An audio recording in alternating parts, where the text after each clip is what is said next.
नमस्ते दोस्तों, मैं सम्राट चौधरी और आप देख रहे हैं मेरे चैनल इंडी वर्ल्ड एंटरटेनमेंट को।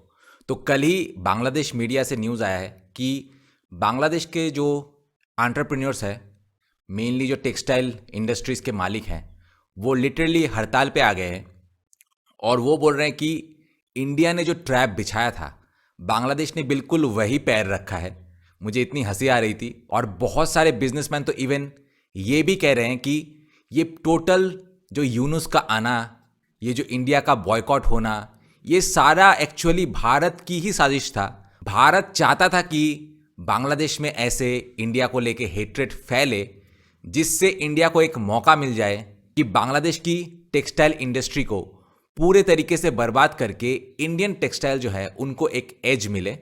हालांकि इसमें कितनी सच्चाई है मुझे तो नहीं पता, बट मुझे लगता है अगर इंडिया ने ये स्ट्रेटेजी लिया भी होगा तो ये एक अच्छी मूवी है। बांग्लादेश जैसे तुच्छ देश की फ्रेंडशिप से तो हमें कोई फ़र्क नहीं पड़ता, बट दुश्मनी से हमें बेनिफिट ज़रूर मिला है।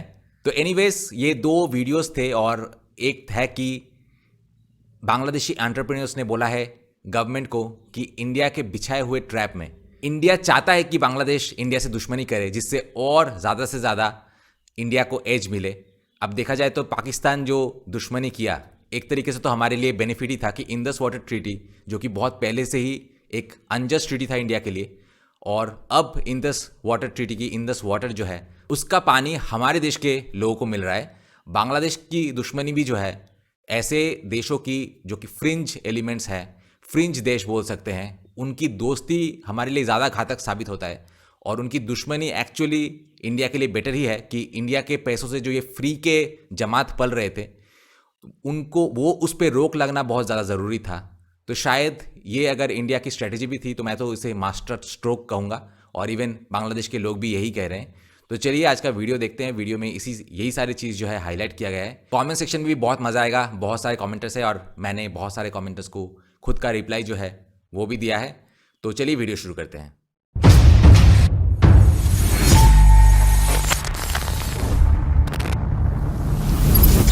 दोस्तों, मैंने बहुत सारे बिजनेस पार्टनर्स को, खास करके जो एनआरआईज है, उनके लिए चैनल बना के उनको इंडिया में एक stable source of income generate करके दिया है। अगर आप भी मेरे साथ पार्टनरशिप में चैनल स्टार्ट करना चाहते हैं, जहां चैनल के ओनर आप होंगे लेकिन कंटेंट मैं बना के दूंगा, तो मुझे कांटेक्ट कीजिए इस नंबर पे। हाल ही में कपास आयात पर लगाए गए 2% अग्रिम कर को रद्द करने की मांग को लेकर यह आयोजन वस्त्र मिल मालिकों के संगठन बीटीएमआई द्वारा किया गया। वक्ताओं ने लंबे समय से चल रहे संकट को उजागर किया। उन्होंने आगामी सोमवार तक इस निर्णय को वापस लेने की पुरजोर मांग की। हमारे माध्यम से बैंक से लोन लेकर अग्रिम कर वसूलने की यह चाल चल रही है। मेरा मानना है कि एनबीआर या सरकार से जुड़े जो लोग इसमें शामिल हैं, वे इस पर थोड़ा विचार करेंगे, नहीं तो हमारे सेक्टर के लिए वास्तव में टिके रहना मुश्किल हो जाएगा। संगठन के नेताओं ने कहा कि वर्तमान में निट परिधानों के लिए 100% और ओवेन परिधान के लिए 60% तक सूत की आपूर्ति बीटीएमए कर रहा है। उन्होंने बताया कि पूंजी और ईंधन संकट के इस समय में उद्यमियों पर अतिरिक्त कर का बोझ डाला गया है। उनके अनुसार यदि सूत और वस्त्र मिलें बंद हो जाती हैं तो रेडीमेड गारमेंट्स सेक्टर दिवालिया हो जाएगा। इस संदर्भ में पूर्ववर्ती सरकार और भारत के खिलाफ नील नक्शा का आरोप भी लगाया गया। उन्हें पता है कि जैसे ही यह निर्णय लागू होगा हम बर्बाद हो जाएंगे। हमारी कॉम्पिटिटिव एबिलिटी नाम की कोई चीज बाकी नहीं रहेगी। तब यह उनके लिए एक ओपन मैच बन जाएगा। हमारे ऊपर एक के बाद एक बोझ क्यों थोपा जा रहा है? एक देश को रियायत दी जा रही है और आप लोग हम पर दबाव बना रहे हैं। आप उनकी मदद कर रहे हैं। ये लोग कौन हैं? इन्हें सामने लाना होगा। यहाँ कुछ लोग बैठे हैं जो इस संपत्ति और इस उद्योग को नष्ट करने के पीछे एक्टिवली शामिल हैं। सरकारी कदम की आलोचना करते हुए बीटीएमआई के अध्यक्ष ने कहा कि वस्त्र क्षेत्र की समग्र स्थिति अच्छी नहीं है। इस समय एक तरफा निर्णय लेने के बजाय बातचीत के माध्यम से समाधान खोजने की अपील की उन्होंने। हम सरकार से संपर्क करेंगे। मेरा दृढ़ विश्वास है कि सरकार इसे समझेगी और बहुत जल्द इस निर्णय को वापस लेगी। मैं आपके माध्यम से सरकार से यह अनुरोध रखता हूं। हम सब मिलकर दूसरों के पास भी जाएंगे और यह चर्चा करने के लिए भी तैयार हैं कि हम सरकार के लिए क्या कर सकते हैं। वक्ताओं ने बताया कि इस क्षेत्र में किए गए 22 बिलियन डॉलर के निवेश में से 18 बिलियन डॉलर केवल बैंक लोन है।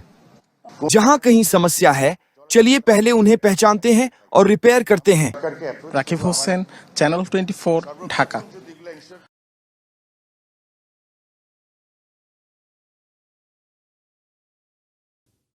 সোমবারের মধ্যে सोमवार तक कपास आयात पर लगाए गए अग्रिम कर और प्रति किलोग्राम सूत उत्पादन पर निर्धारित कर को वापस लेना होगा, अन्यथा बंदरगाह से कोई भी कपास की खेप रिलीज नहीं की जाएगी, ऐसा चेतावनी दी है व्यापारियों ने। सुबह बीटीएमआई द्वारा आयोजित एक प्रेस कॉन्फ्रेंस में उन्होंने ये सभी मांगे रखी। व्यापारियों ने अपील की कि बांग्लादेश के टेक्सटाइल उद्योग को नष्ट करने के लिए भारत की दूरगामी योजना के जाल में न फंसा जाए। उन्होंने यह भी कहा कि यदि देश की सूत उद्योग बंद हो जाती है तो 1 साल के भीतर गारमेंट उद्योग पर ताला लग जाएगा। ব্যবসায়ীরা निर्यात उत्पाद के कच्चे माल के रूप में घोषित करके यदि सूत आयात किया जाता है तो सरकार को कोई शुल्क नहीं देना पड़ता, लेकिन अगर कोई देशी उद्यमी सूत का कच्चा माल आयात करता है तो उसे अग्रिम 2% आयकर देना होता है। इसके अलावा देश के अंदर सूत का उत्पादन करने पर भी प्रति किलो 5 रुपये कर देना पड़ता है। 5 টাকা। सरकारी राजस्व विभाग की टेक्सटाइल सेक्टर को लेकर इस तरह की एंटी इंडस्ट्रियल टैक्स पॉलिसी के कारण व्यापारियों का मानना है कि इस क्षेत्र को बंद करने के अलावा कोई विकल्प नहीं बचेगा। शनिवार को राजधानी के एक प्रतिष्ठित क्लब में आयोजित प्रेस कॉन्फ्रेंस में उन्होंने संकटग्रस्त स्पिनिंग सेक्टर की विस्तृत स्थिति प्रस्तुत की। उन्होंने कहा कि सोमवार तक कपास आयात पर लगे 2% अग्रिम आयकर को सरकार को वापस लेना होगा, अन्यथा बंदरगाहों पर कपास का पहाड़ जमा हो जाएगा। পাহাড় জমবে। मैं बैंक का ब्याज नहीं चुका पा रहा हूँ, मैं सिर्फ वेतन दे पा रहा हूँ। आप जो मुझसे एडवांस इनकम टैक्स ले रहे हैं, क्या उसे एडजस्ट करने की आपके पास कोई व्यवस्था है? पिछले 50 वर्षों में आपने जो एडवांस इनकम टैक्स लिया है, क्या आपने कभी उसे हमारे साथ एडजस्ट किया है? सोमवार तक इस फैसले को वापस लें, नहीं तो आप देखेंगे कि चिटगांव बंदरगाह पर कपास का ढेर लग जाएगा। आप उस कपास को रिलीज नहीं कर पाएंगे। ব্যবসায়ীদের অভিযোগ, व्यापारियों का आरोप है कि पिछले 5 वर्षों से कंपेटिटिव कंट्री भारत देश की स्पिनिंग इंडस्ट्री को नष्ट करने की कोशिश कर रहा है। उन्होंने सवाल उठाते हुए कहा कि सरकार भारत की मदद करना चाहती है या देश के उद्यमियों की, यह स्पष्ट होना चाहिए। उन्होंने कहा कि अगर हालात नहीं सुधरे तो देश की सूत उद्योग को बंद होने में 2 महीने लगेंगे, लेकिन गारमेंट उद्योग को बंद होने में सिर्फ 1 साल लगेगा। उद्यमियों ने सरकार को यह भी आश्वस्त किया कि जब आय होगी तो टैक्स देने में कोई समस्या नहीं होगी। উদ্যোক্তারা व्यापारियों का आरोप है कि पिछले 5 वर्षों से कंपेटिटिव कंट्री भारत देश की स्पिनिंग इंडस्ट्री को नष्ट करने की कोशिश कर रहा है। उन्होंने सवाल उठाते हुए कहा कि सरकार भारत की मदद करना चाहती है या देश के उद्यमियों की, यह स्पष्ट होना चाहिए। उन्होंने कहा कि अगर हालात नहीं सुधरे तो देश की सूत उद्योग को बंद होने में 2 महीने लगेंगे, लेकिन गारमेंट उद्योग को बंद होने में सिर्फ 1 साल लगेगा। उद्यमियों ने सरकार को यह भी आश्वस्त किया कि जब आय होगी तो टैक्स देने में कोई समस्या नहीं होगी। हर जगह से व्यापार करना ठीक नहीं, ये सरकार का मॉडल भी नहीं होना चाहिए। जैसे क्या आप स्वास्थ्य और शिक्षा से भी व्यापार करेंगे? हम सरकार के दुश्मन नहीं हैं, हम सहयोगी हैं। अगर मुझे 2 पैसे का भी लाभ होता है तो उसे सरकार को देने में मेरी क्या परेशानी हो सकती है? बजट में कई मुद्दों पर चर्चा होने के बावजूद भी बजट का कोई पॉजिटिव इम्पैक्ट नहीं पड़ता, ऐसा व्यापारियों का आरोप है। কাজল আব্দুল্লাহ, সময় সংবাদ, ঢাকা।